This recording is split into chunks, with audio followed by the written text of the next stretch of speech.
What if an AI company hired a philosopher to keep itself honest? One did, and it has already said no to the US government. 3, 2, 1! AI is becoming more powerful than any law or policy can contain. Governments are scrambling, regulations are lagging, so who decides what's right?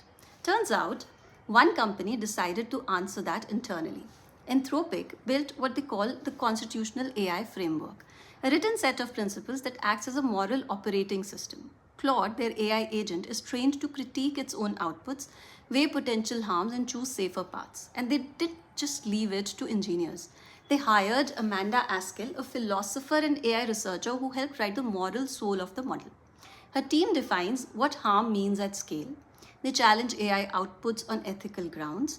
They author Anthropic's AI soul document. And they ask the question most tech companies don't ask: should we build this at all? Then came the real test. As of early March 2026, the US Department of Defense demanded unrestricted access to Claude for domestic mass surveillance and fully autonomous weapon systems. And Anthropic refused, not because of law or public pressure, but because the Constitution said this causes harm to people.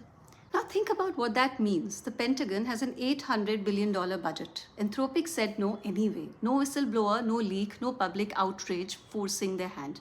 A philosopher and a constitution held the line. The government response? On February 27th, Trump ordered every federal agency to immediately cease all use of Anthropic's technology.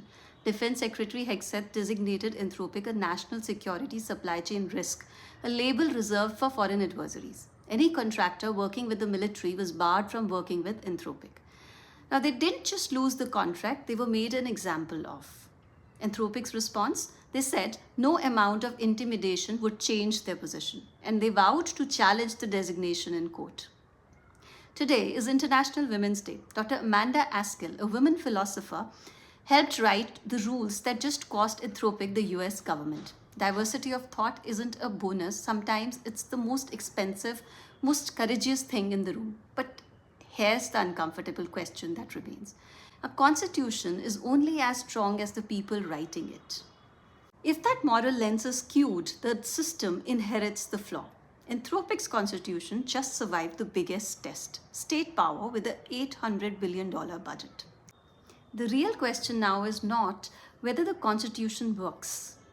It is whether a private company should be the last line of defense between governments and their citizens.